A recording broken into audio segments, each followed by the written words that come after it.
So, as somebody who's been carrying a firearm for over 13 years daily, one of the biggest inconveniences is when you come home, you need to take your firearm off of yourself and put it somewhere safe, somewhere secure, especially if you have kids. Now, I know most of us are responsible, we have a gun safe somewhere, but let's be honest, usually these gun safes are big, they're bulky, they're kind of out of the way because they're a bit of an eyesore. Your wife doesn't want them where everybody can see them, so sometimes they're in your closet behind some clothes, sometimes they're in the garage, sometimes they're in the mudroom. And let's be honest, taking your firearm out and walking to those locations to secure it is a pain in the butt. But you have to be a responsible firearm owner, especially if you have kids in the house. That's why you need to get yourself a Stopbox Pro portable gun safe. You can make it non-portable. You can drill some holes in it and mount it to a place of convenience in your house, but it requires no batteries and no electricity. You simply come in your house, walk up to your safe, choose your finger button combinations, open a safe, remove your firearm from your person, put it in the safe. If you close your safe, just that easy, it's secure. So do yourself a favor, head over to stopboxusa.com/D410 and get all the information today on your Stopbox Pro. When seconds count, trust the only non-fail firearm storage box, Stopbox Pro, at stopboxusa.com/D410.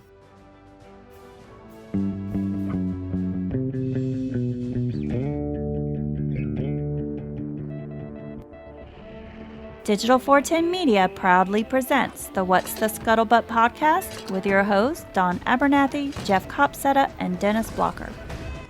Welcome, everybody, to another episode of What's the Scuttlebutt podcast, your favorite podcast. This is Jeff Copsetta. I'm standing in for Don Abernathy tonight, and I'm joined, as always, by my wingman, Dennis Blocker. Dennis, how you doing tonight? Doing excellent. Super stoked about our guest tonight. Oh, man, that's an understatement. And also our trusty sidekick. No, not Rosie the Riveter. It's Zach the producer.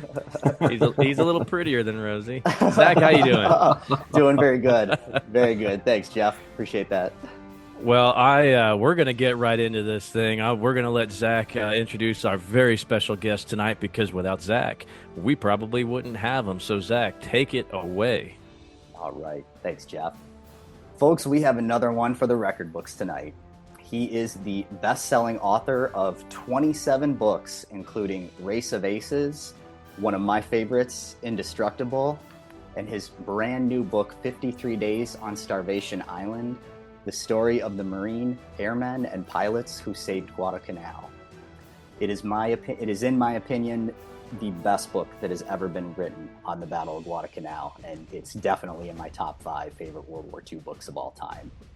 For his reporting in Afghanistan, the Department of Defense presented him with the Thomas Jefferson Award in 2010, and for his work with the Oregon National Guard, he was inducted into the 162nd Infantry Regiment as an honorary member in 2011.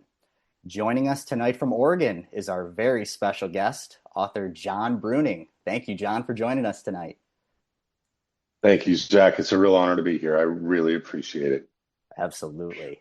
So we have so many questions that we want to get to tonight, John. But first, for those in the audience that may not be experts on the Battle of Guadalcanal or the Pacific War, why don't you give us a little background, and then why don't you talk about the 3 Marines that this story focuses on? And I see you also have a friend joining us, too. Yeah, okay.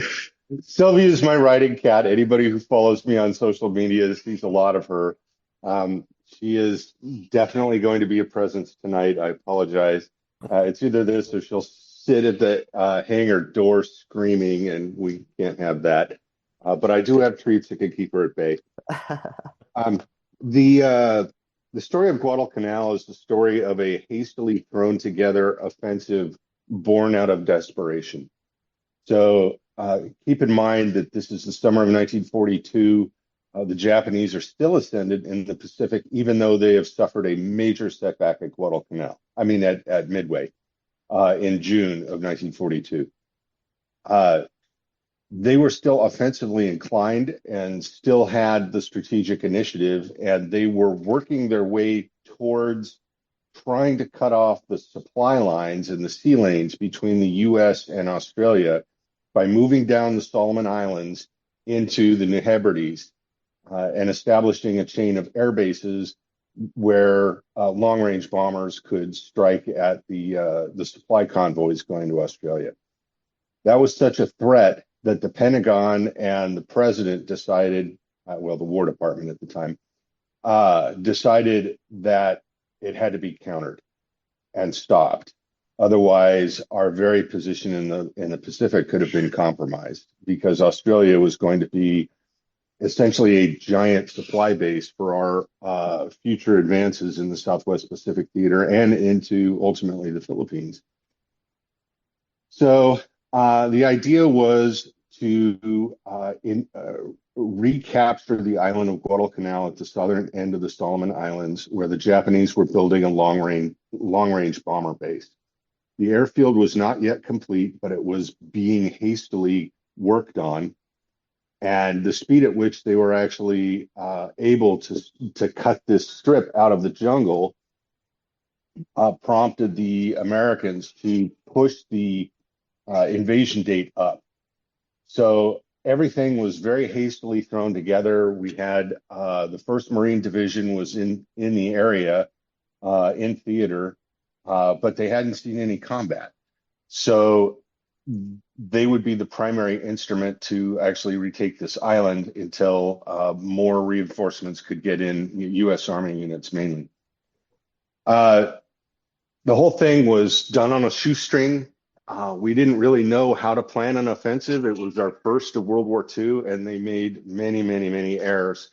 One of my guys later, Dick Mangrum, the VMSB 232 skipper, once quipped that the air plan for the invasion was an afterthought. And that was really, really true.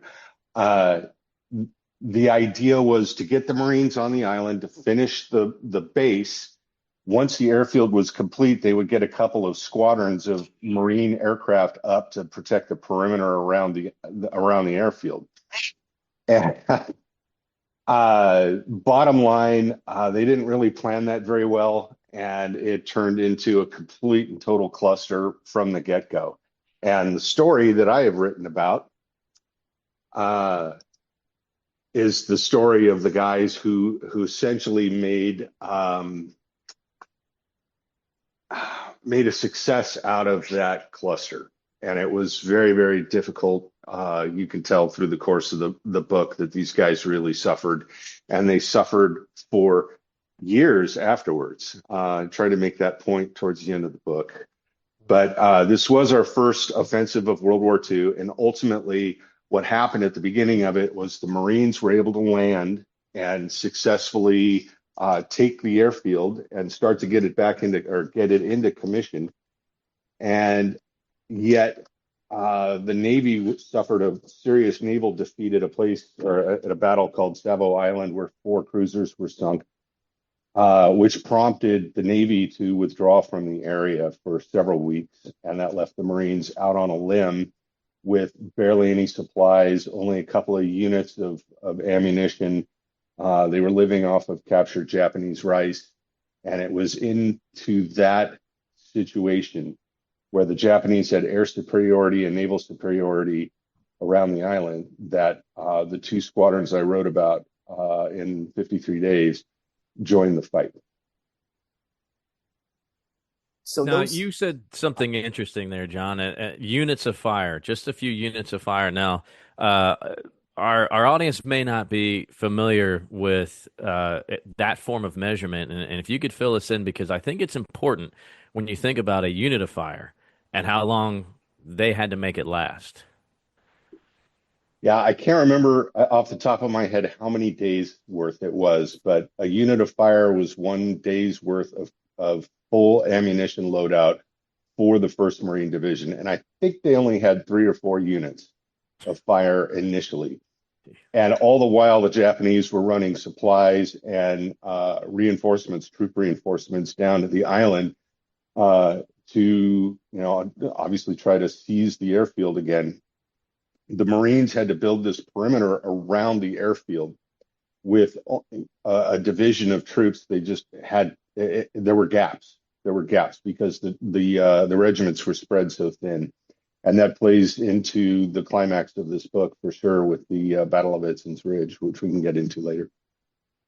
Yeah, but basically, had the Japanese been able to put a solid brigade or division down as a response to the initial invasion, which was August 7th, 1942. Within a couple of weeks, the Marines wouldn't have had the ammunition to hold.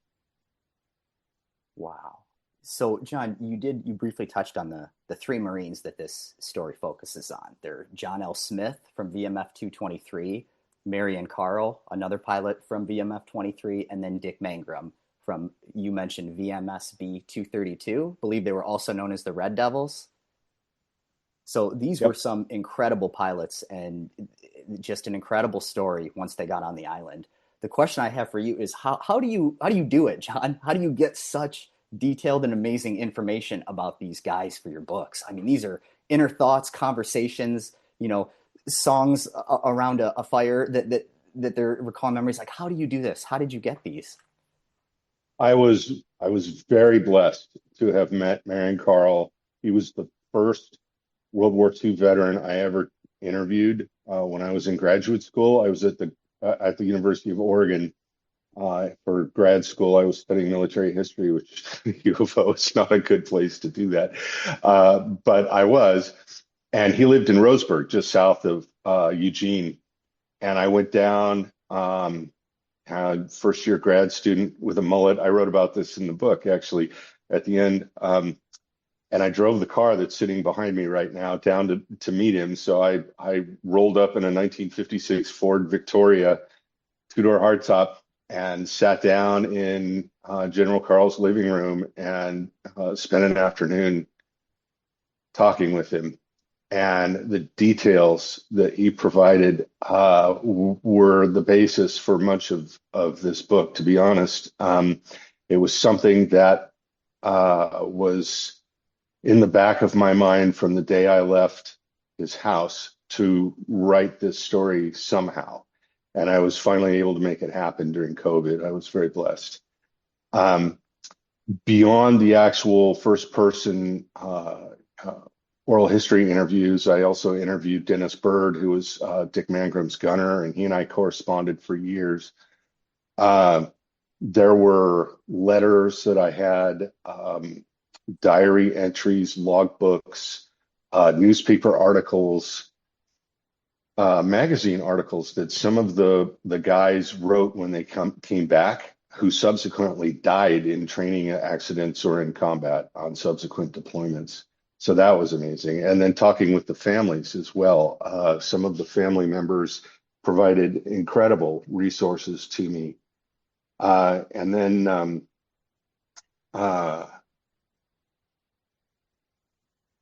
there were many, many other sources, including my research assistant and dear friend Larry. He and I, along with Bruce Carl, who is Mary Carl's son, spent a weekend together at General Carl's house. And Larry had spent years and years talking with guys from 223 and 221 from Midway, and he was able to share with me some just amazing insight. So it was an incredible collaboration, and Larry Lassise is a fantastic historian in his own right.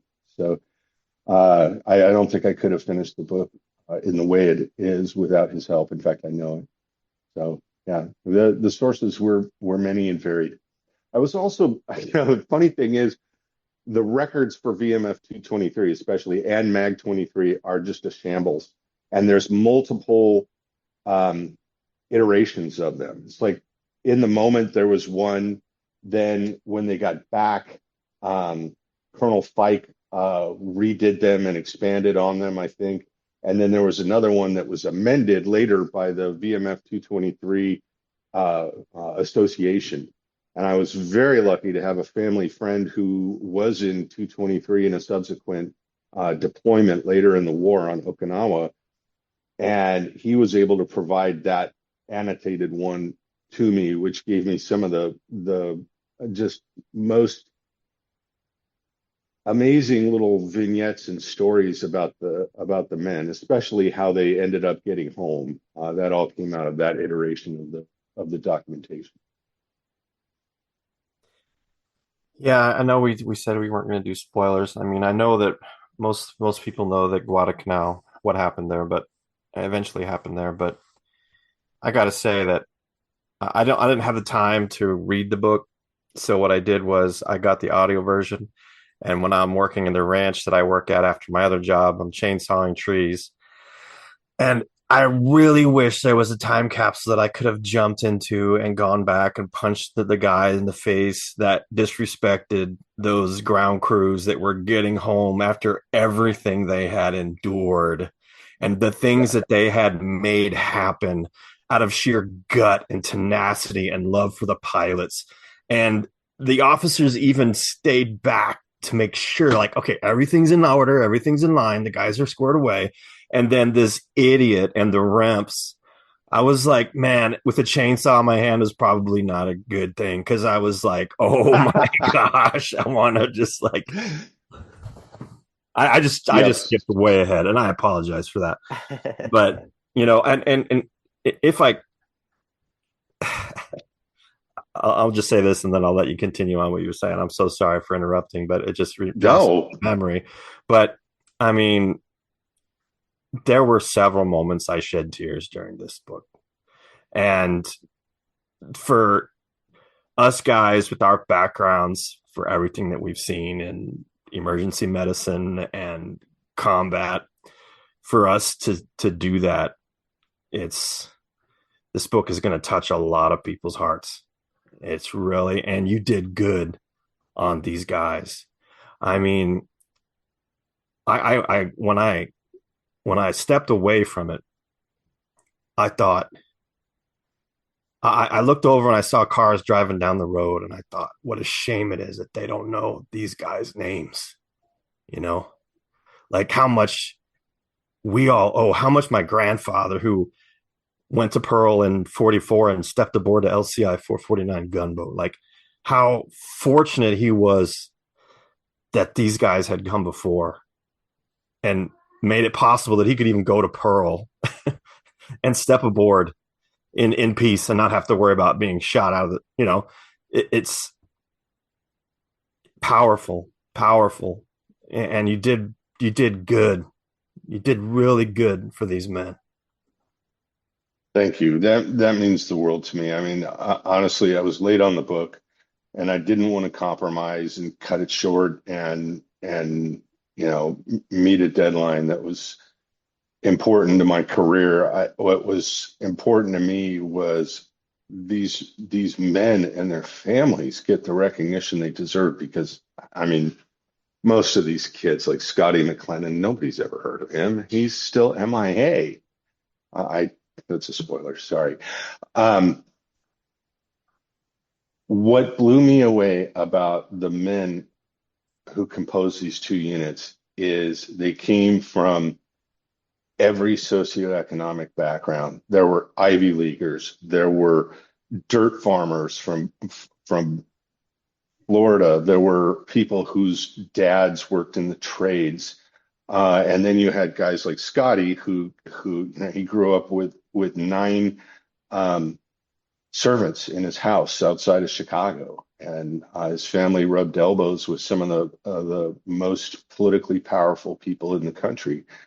And yet, for all their differences in their backgrounds, when they were thrown into the Marine Corps, they shared a love of aviation that was the great initial bond for them. And then, obviously the fact that they were all Marines was also a factor, but they did not have time to bond like a normal unit because they were thrown together so quickly in July of '42. Most of them had come straight out of the training pipeline, didn't have carrier qualifications. They didn't have any of the basic combat training that Marines and U.S. naval aviators, U.S. Navy pilots would undergo before they first saw the enemy later. There wasn't time for that. They were the stopgap. And in fact, the morning they were about to fly to Guadalcanal, their senior officer present, Colonel Fike, told them, your job is to absorb firepower and buy time for the real units that are going to be coming in. So they were essentially expected to die. And they were told as much. because they didn't have the experience. They didn't have uh, the knowledge base needed to fly a combat aircraft against the most experienced veteran combat aviators in the world at that time, which, were the guys flying out of Rabaul for the Japanese. I mean, some of those guys were aces in 1937, 38. They'd been flying combat for 5 years. And I mean, my gosh, the first time some of them got into battle, the Americans that they were to face at Guadalcanal that are in this book were still freshmen in high school. So the odds were long. And the fact that they not only were able to hold the line until other units got in, but they were able to do so much damage is not only a testament to them, but it's a testament to their immediate leaders like John L. Smith and Dick Mangrum. And I really wanted to do right by them and by this story. So thank you so much for what you just said. That means a lot. Absolutely, Dennis, and we all completely agree with you. And John, what you were just saying too is a perfect segue into what I wanted to touch on, because your book goes beyond Guadalcanal. It goes beyond Marine aviators. What I took from it was this is the story of the human experience in combat. This is the story of the Spartans at Thermopylae. This is the story of the 7th Cav in Montana. This is the story of every experience in combat rolled into 53 days on some island nobody cared about in 1942. That's really what I took away from it. My baptism of fire was Baghdad in 2004, and I saw so many guys that I served with in these squadrons. And I've read so many books on the Second World War, so many books on combat in general. And that's what this book is. You don't have to know anything about the Pacific War. You don't have to know anything about World War II Yeah. to take away what you gave to us on a piece of paper, that you created a legacy, not just for these three amazing individuals, but for an entire generation of Americans.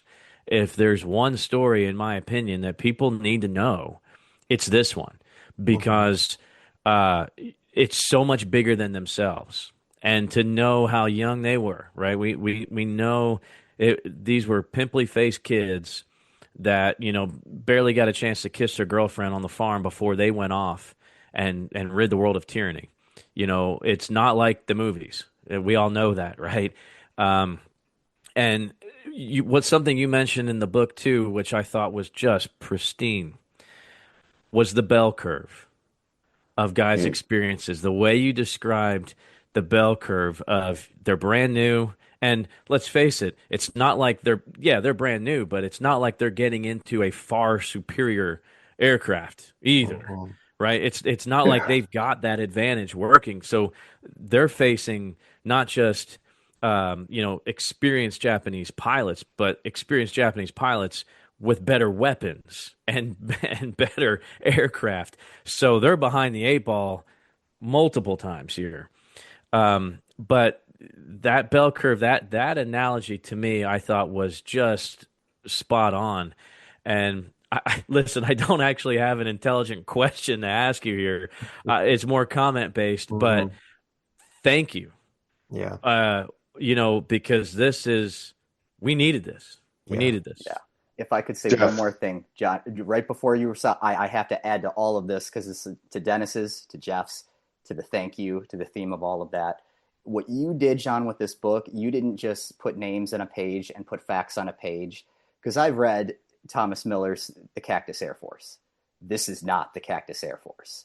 I thought your book was what I was going to get when I read Cactus Air Force. It's not that. That's mostly facts. It's still a great book, but what you did, John, is you took men, and by the end of the book, they're not just names anymore. Like you said, they're Scotty, they're Brownie, they're Baldy, they're Zed. You feel like you were best friends with them. So it's in the theme of what these two gentlemen just said. Thank you. Thank you for humanizing this experience and explaining combat in a way that normal readers can understand. Wow, guys, you're gonna bring me to tears. Thank you. This is This is my life purpose. And it's Jeff. Um, I wrote a book in '06 called The Devil's Sandbox about an Oregon National Guard unit that was in Baghdad in '04, '05 during OIF2. And I was I didn't learn of the story until most of the guys were starting to come home. So I wasn't out there in Iraq with them, but I was with them in Katrina, and I lived with them on the grounds of the New Orleans Baptist Seminary and got to know them.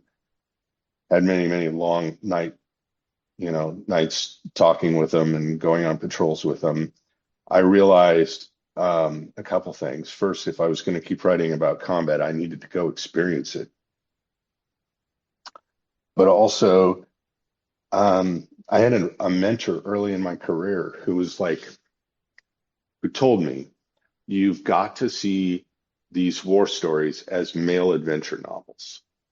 And that's kind of how I approached the craft for years until that book.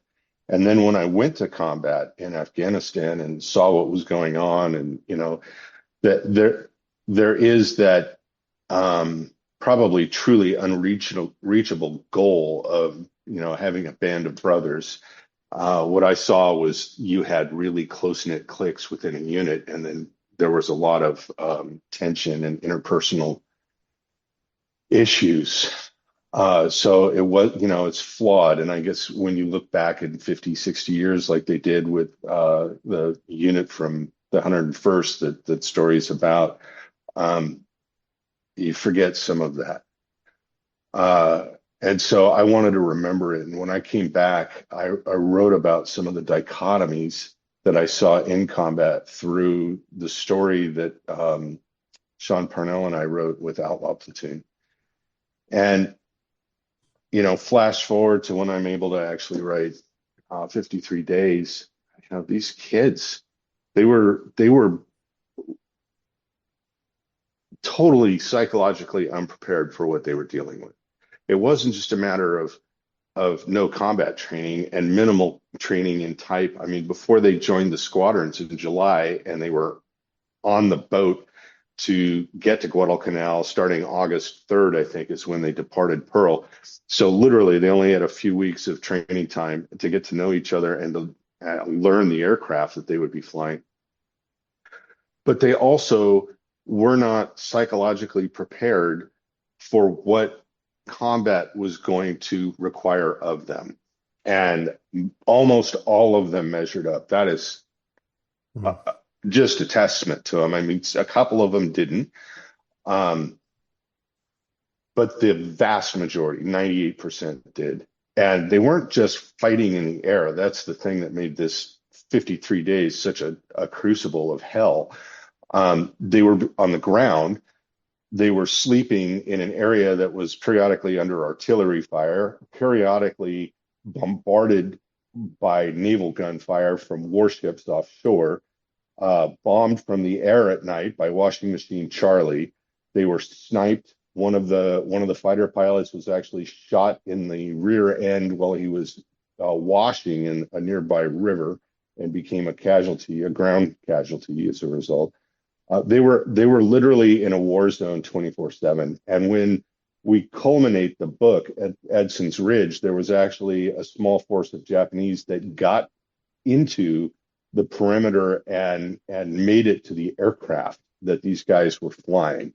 And there's a moment in the book where one of the naval aviators who was attached to VMSB 232, Hal Buell, goes to his SPD Dauntless, and there's a smear of blood on the side of it, and a Marine sitting in the cockpit with a Tommy gun. And he'd actually killed a Japanese soldier who'd come up onto the aircraft to try to destroy it.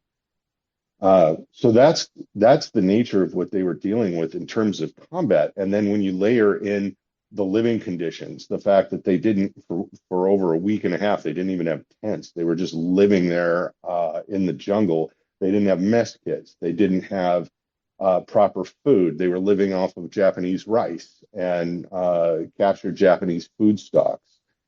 They didn't have any kind of effectively enclosed spaces like, undamaged hangars to work on the aircraft. They didn't even have engine stands. When VMSB 232 first landed, they had one guy who was an armorer who came along as a gunner.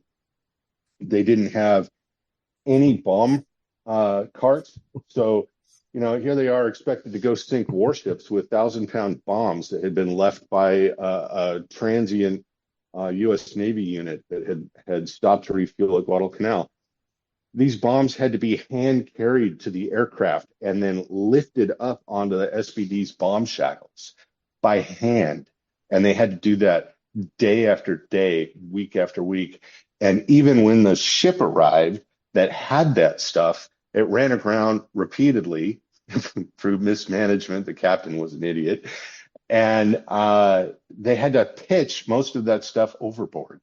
So even what did arrive in early September was not nearly enough to outfit both squadrons, plus the other ones that were coming in piecemeal to try to backfill them. So, I mean, this was just a crazy set of outlier circumstances. And these guys, the thing that just blew me away as I got to know them writing this book is that they measured up. They measured up. They were the measure of the moment. And over again, you see the consequences of that in their later lives. And that is the real cost of what happened during those 53 days. Those 53 days transformed the lives of every person who survived.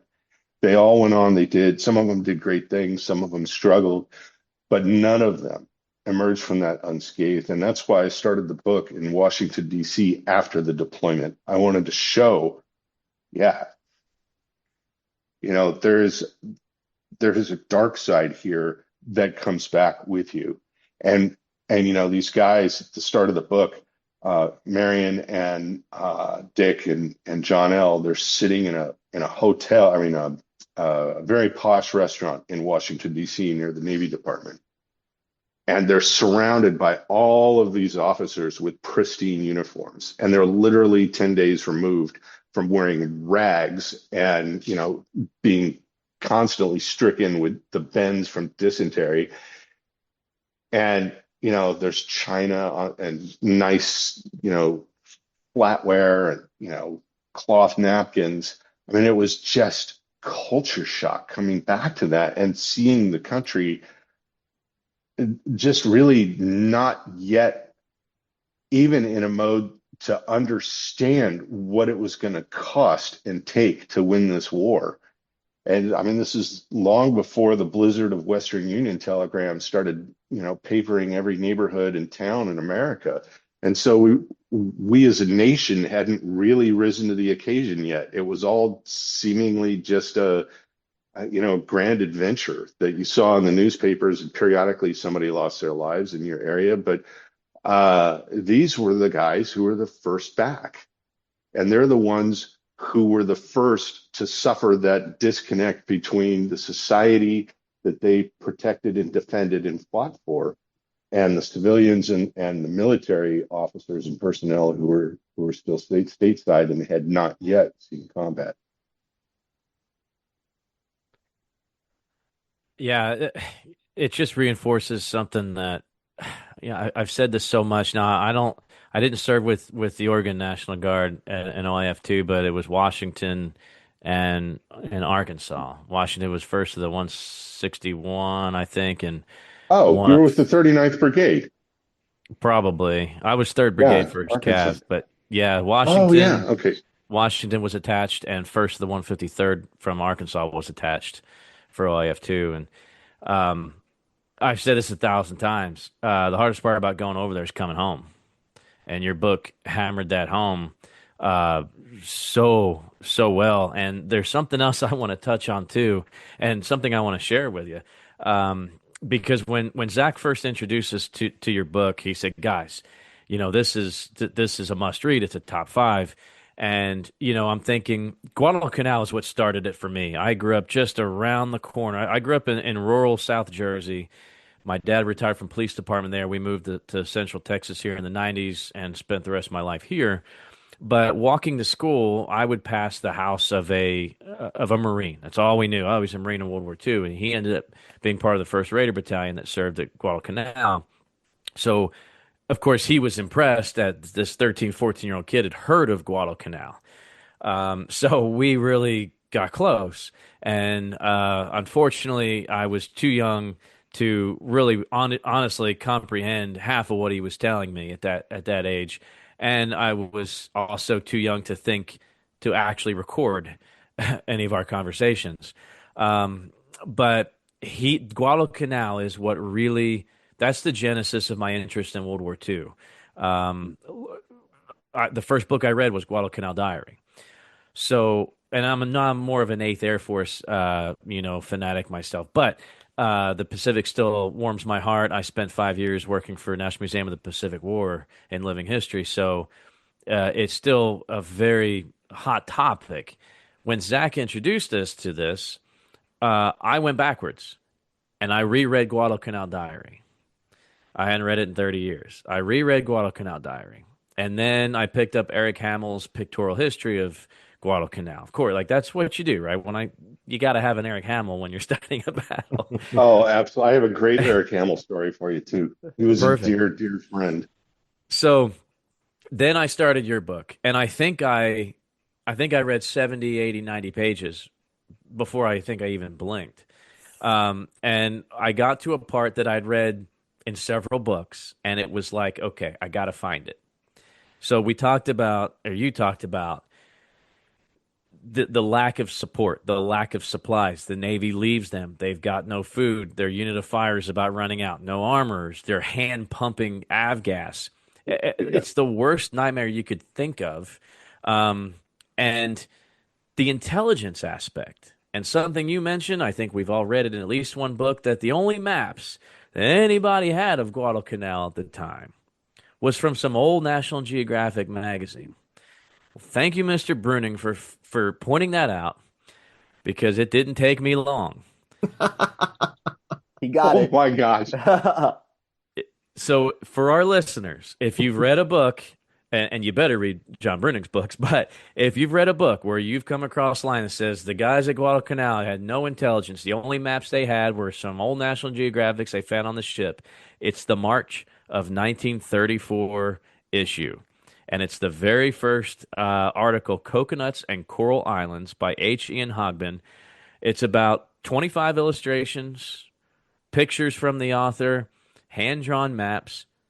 This is not what the military considers intelligence, guys. I just want to let you know this is not how the military operates. But in the summer of 1942, this is how they operated. And at a time when, boy, did we need a win. I know we were probably riding a bit of a high at Midway, but let's face it, and you touched on it, the issues, the scandals with Brewster and some of our big aircraft firms, some of the people that were just out to turn a buck, some of the people that were on strike at some of the defense factories, the racial issues we had in Detroit. People were striking, people were being killed during some of these riots. People were writing articles in early 1943 about how we lost over 16,000 killed in action in 1942, but we lost 22,000 factory workers to traffic accidents. You know, America's always been America, right? We can't get away. Yeah. We can't get away from that. We really can't. But to just really truly absorb the full story, the full measure of what it took, and like you said, man, boy, did they measure up. They did. Jeff, I actually have a question for you. Uh, when you said the hardest part of your deployment was coming home, how so? Tell me about that, because it was the exact same way for me, and for a lot of these guys, it was as well. And it's a phenomenon I think anybody who's been to combat will understand, but most civilians here at home don't get it all. Combat's easy. Combat's easy. I served for the best military for the best country on planet Earth. I knew everything I needed to do.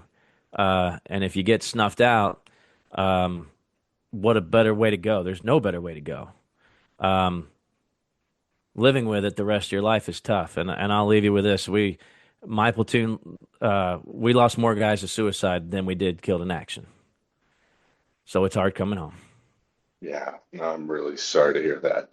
Um, yeah, for me, it was the same way. It was combat was incredibly simple. I didn't have to think. All I needed to do was grab my camera, my notebook, get on the helicopter, and go wherever we were going that day to whatever village or whatever we were doing. Um, Food was provided. I didn't have to worry about money. I didn't have bills. I didn't have to worry about taxes. You learn more about your home front than you ever want to know. And that's something that these guys on Guadalcanal discovered in horrible ways. I mean, the whole Dear John letter is a trope these days, but that was a major morale killer. Mail was a double-edged sword. You could get letters that would sustain you and keep you going, or you could get letters that would tear your heart out. And who really did a great job with that is Leon Uris in Battle Cry, where you see one of the Marines in the Sixth Marines early in that book when they're on Guadalcanal. He gets a Dear John letter and he just punches out. And he ends up being the guy who stays behind during a counterattack, I think, and ends up essentially sacrificing himself because he didn't want to live anymore. And it was all because of what happened at home. And over again, you see that as a theme as these guys cycle through combat and come home, cycle through combat and come home. And there's, the growing disconnect between the families and their warriors is devastating. So, it always kind of grinds me when I hear speeches given during Memorial Day when they talk about the sacrifices the soldiers have made and our warriors have made. It isn't just the ones who were killed in action. Everybody who comes home has sacrificed in some way. They've given a part of themselves. There's a book, I think it's on war, is what it's called, that talks about the soul lost moment. And you can see in 53 days where these kids who are, just months removed from dances and dance halls stateside, their fraternity parties at their colleges, all of a sudden they're dealing with really intense moments where their friends are being burned in the cockpits and other friends are being killed in bombing attacks or naval gunfire, and they're worried that the Japanese are going to break through the Raider battalion and split the entire perimeter in two, and they were right in the way of all of that. So they weren't sure if they were going to be fighting tent to tent with their 45s that night in September of 1942. And so you go through something like that, and it transforms you, it changes you. And some guys stay on an even keel, like Mary Carl, and some guys like John L. Smith, who came to love his guys and made a crucial personal error, but it was the right decision for his squadron, to run the squadron with an iron fist for sure. He was definitely a disciplinarian, but he ran it with an informality that blended his relationship with the lower ranks, let's put it that way, to the point where he got to know these guys. And I think he realized early on that he could not treat these Marines the way Marines were usually treated, with a real stratification of rank. They didn't have time to bond with that kind of structure in place. So, and although Dick Mangrum maintained that in 232 for sure, but in 223, they were very informal. They called each other by their squadron nicknames. They were very much friends among themselves. And John L., when they started dying, these college kids turned Marines, tore his heart out, and he never really recovered from that. And his story and what happens to him over the course of the next 20 years of his career is just heartbreaking. And the fact that he was a Medal of Honor recipient and he endured this without any of the support and help that is available today is just tragic to me, and it's emblematic of what happened to that generation, really. Yeah, I was Dennis. yeah, thanks, Jeff. Yeah, I had famously, for any of our listeners, I have some severe battles with the darkness that I called my dark passenger. And that was all from not combat. I didn't see any combat or anything, but I was always level 1 trauma center emergency and gunshot stabbings here down in the San Antonio. So we got all the border crossing stuff and the human trafficking and torture and kidnapping and, all kinds of stuff. And, I'm alive today because I had those resources. And so anybody's story about coming home, and especially the officer you're talking about, that hit me hard when I was out there on the ranch.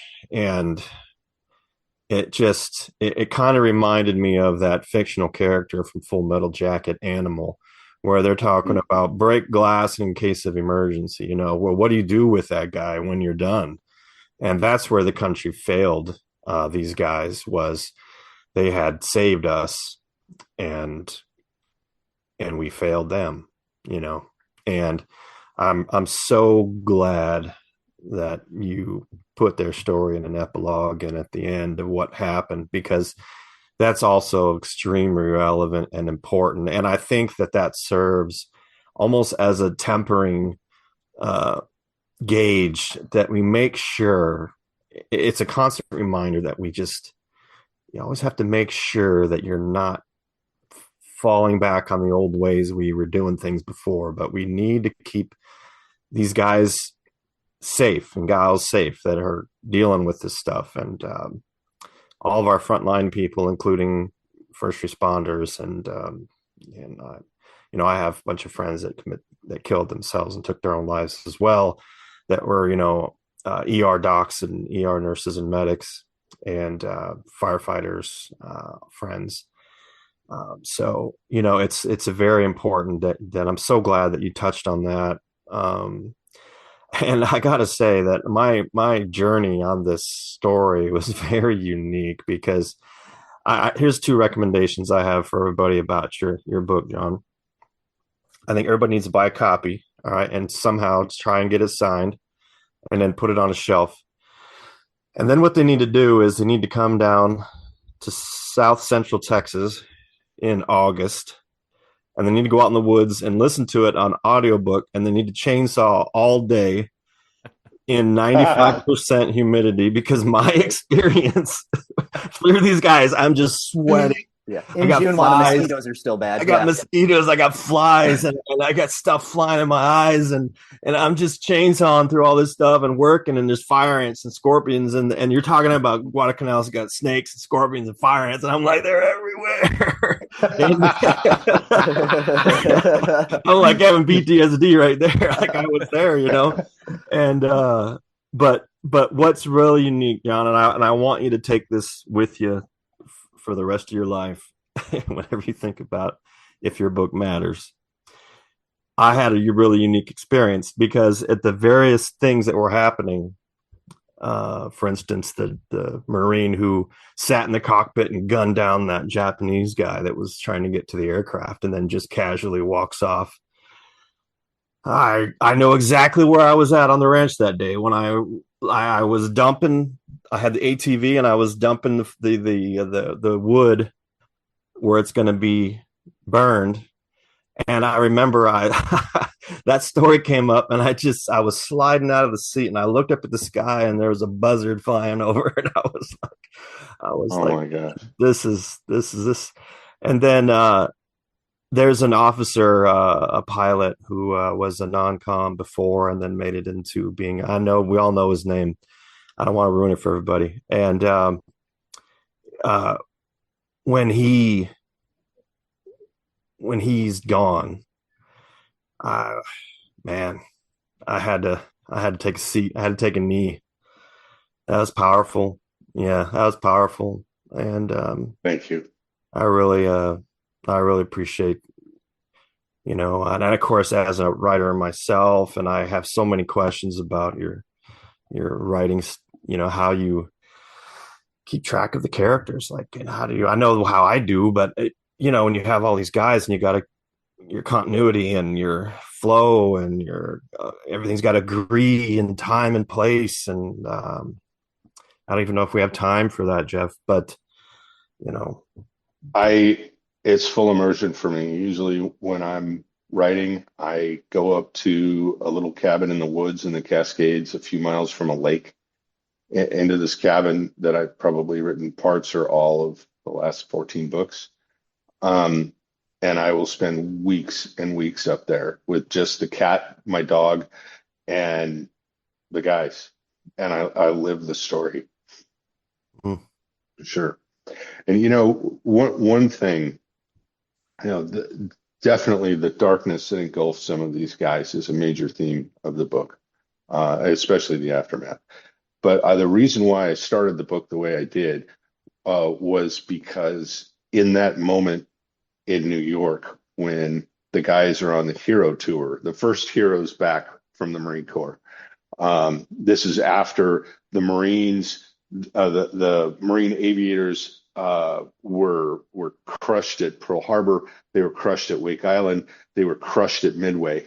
The Marine aviation was 0-3 against the Japanese going into Guadalcanal, and the Midway veterans that were seeded into the two squadrons were very, very dark and bitter, and their morale for the most part was not good. But one of them, Marion Carl, was a very even keeled kind of guy. And you see him at the beginning of the book have this moment with a woman he meets in New York City. And bam, he falls in love. And you find out later in the book that they have a whirlwind 2-week romance and they get married, right? And the point I wanted to make with that was something that you'll see as a theme through all my other books. And I know this is going to sound kind of, I don't know, harlequin-y, but the transformative aspect of combat can be mitigated with love. And over again, you see that within this book, which is the story of a father's love and for his kids and his wife in combat in Race of Aces. You see it with the relationship between the aces and their wives, especially Gerald Johnson and his wife Barbara. The Trident, which I wrote with Jay Redman, was the story of how one Navy SEAL couple made it work when 95% of the SEALs get divorced. So over and over and over again, I've tried to wrap these stories into something that tells a bigger human aspect to all this, which is how love can balance the darkness, for sure. I'm so glad you said that.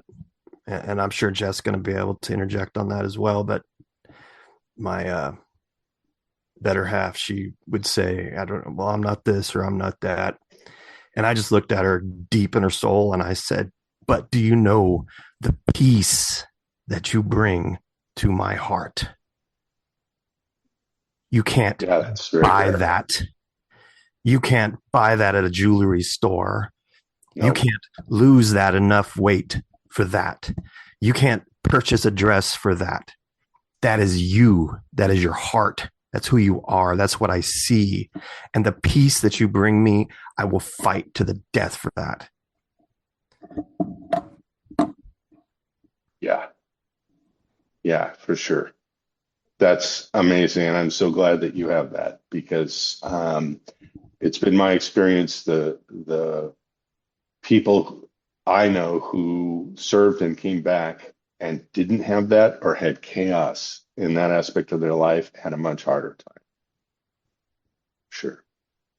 Well, John, while So, we're on this topic, I think that that's a good segue of everything that we've been talking about. I'd like to kind of, if I can, since we're getting near the end anyway, I'd like to kind of, I think it's appropriate to end the podcast the way that you end your books, and if you would, I'd like you to please tell our audience about Taylor Marks and the impact that Taylor has had on your writing. so Taylor, okay. I was teaching ballroom dance in a high school class, PE class. I was teaching a ballroom dance section as a favor for a friend, and this was back in 2007. And Taylor Marks was one of my then wife's students, and he was in the class, and he was all enthusiasm and energy, and he was willing to try new stuff, and he was always up for the moment. And a lot of the males in the class just they were too cool for school, and they didn't want to try, and their girlfriends were all upset with them. But Taylor was all in. And I'm like, this is a kid I'm gonna pull into my Op4 group. And I had after I wrote The Devil's Sandbox, I created one of the reasons why I ended up with an ex-wife was I used the money that was put aside for a down payment on a hobby farm to fund this organization called the 973rd Civilians on the Battlefield. And basically, we were bad guys for the Oregon National Guard infantry units. We later branched out, worked with Homeland Security, et cetera, et cetera.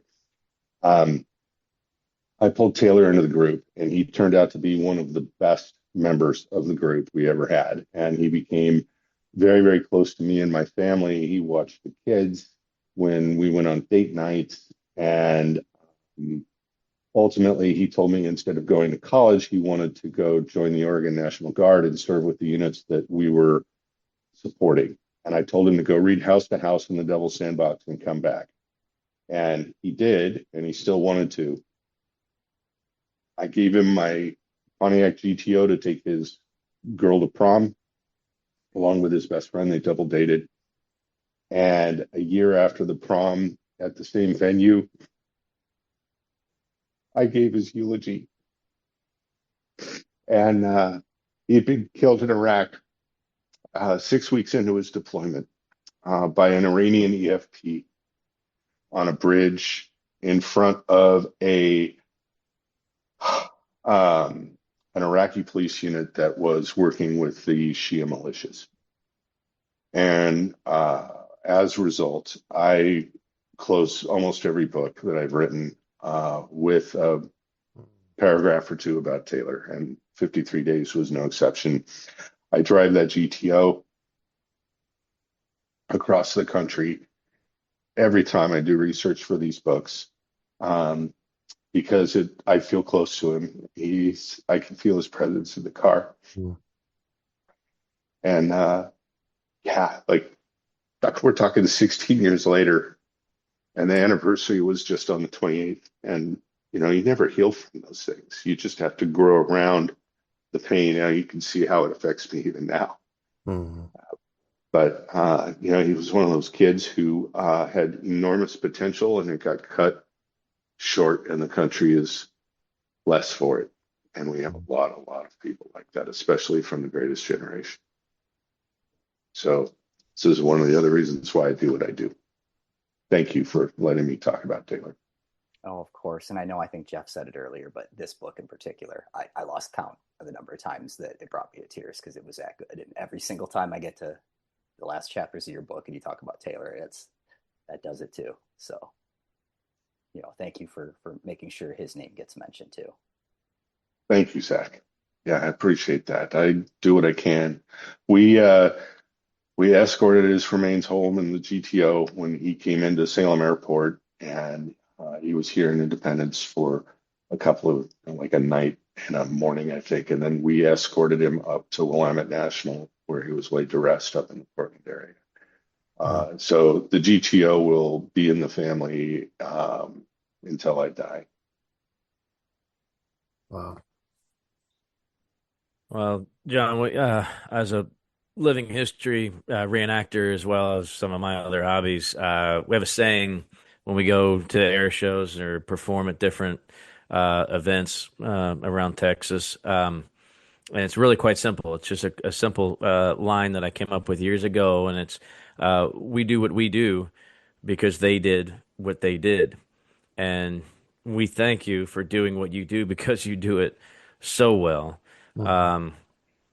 This has been a fantastic episode. We are so appreciative of your time, sharing your talents with us, and this is definitely not the last time that we'll be talking with you. We will definitely be staying in touch. Of course, if you're ever in this area, I would love to shake your hand and just spend an afternoon, really just getting to know you. And I know the other guys here would feel the same. So speaking of getting to know you, how can people reach out? How can they find you? Social media, all the things.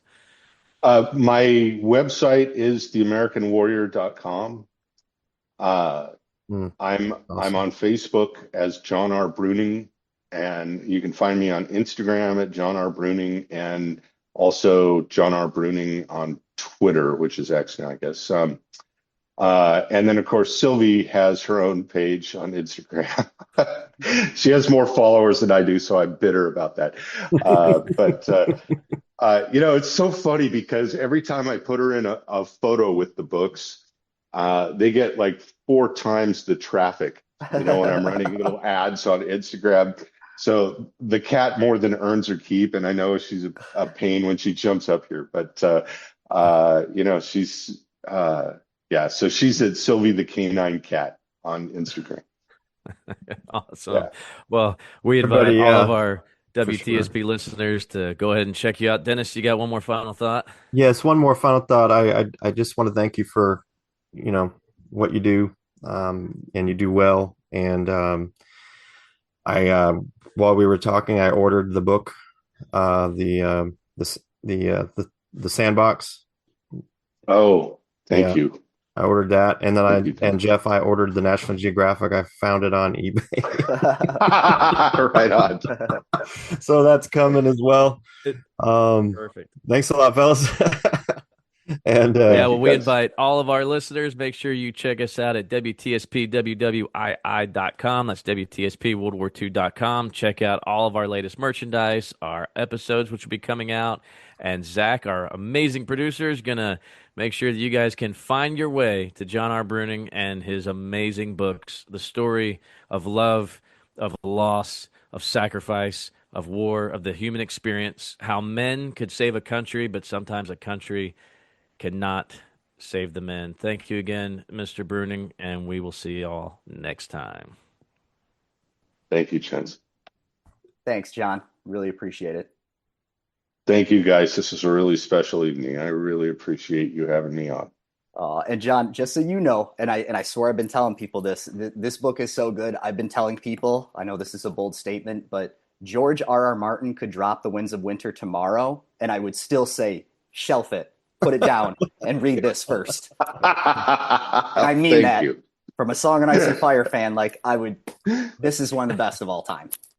Oh my gosh. Thank you so much. I really John, appreciate do you that. ever make it down to San Antonio way? Because I know Jeff and I would definitely, or Austin, anything like that. I will be going through Austin probably this upcoming spring. So I will definitely let you guys know. But if you're ever in Oregon, um, I now have a place. When my wife and I split, I ended up in a little like mother-in-law's quarters, 150 Mhm. feet from the house to be close to the kids, so they never Sure. lost their sense of family. I still cooked for the family for 8 years after I got back from Afghanistan. But I was basically living in a dorm room. Mm. And I finally just said, you know what, enough's enough. The kids are through college. It's time for me to live my own life. So I actually have a place where we can sit and have a beer and hang out in my hangar. I have a taxiway behind me. I don't have an airplane, but maybe someday if I write another bestseller. Um, That's awesome. but yeah, and my office is in an old Air Defense Command Center from the Cold War, so I put a bar in Wow, it so we can that's sit and cool. do shots in the control room that looks like something straight out of War Games or Doctor Strangelove. That's awesome. And do us a favor, John. Tell your daughter Renee we all said hi, because I know she helps with your research, and I wish we could have talked about that too. But we'll talk about that next time. Sounds good. Yeah, she has gone full mad scientist and is a laboratory medical scientist now. Oh, wow. Good for her. Yeah, I get to hear all about diseases and plagues and crazy. Dinner conversations are lit, I'll tell you. I am super stoked about your book you mentioned, the Philippines, the gorillas, and Me too. wow. It's like there's cannibalism, there's mass executions, there's a U.S. Army officer going insane, and another one saving the day. I mean, it's just a crazy story. That sounds amazing. Yeah. Yeah. And Dennis, speaking of crazy stories, I know I touched on Indestructible, but if you like Philippines, like prior to us coming back there, like post Pearl Harbor attack, Indestructible is about the guy that his family gets left behind in the Philippines, and he's got this crazy pilot has got to go try to save him and makes multiple attempts, and it's incredible. Like, I didn't know Pappy Gunn was real. I can't believe that we don't know his name. That's not like a household name. You know what I mean? He did so much, and it's such a crazy story. So that's definitely worth checking out too. Awesome. Thank Super you. stoked. All right. Thank you very Guys, much. thank you for I everything, appreciate and you. thank you for your services. Wow. Just listening to your own stories, I really want to just sit down over a beer with you guys. For sure. Absolutely. We'll make it happen, sir. We'll make it definitely. happen. Thank you. We got to get I'll our book definitely signed. reach out through Instagram. I'm an Instagram guy. I'll reach out to you for sure, sir. And yeah, we look forward to having you back on. A lot of our guests, especially authors, there's always there's always a spot to come on and promote a new book or talk about an old one. So anytime, please, feel free to reach out. I'd love to have you back on, because this is not over. This is not over. Yeah, This for is sure. not Jeff. the end. Oh, for not by a sure. long shot. Yeah. Yeah. It would be a great honor to come back. This has been a Digital 410 production.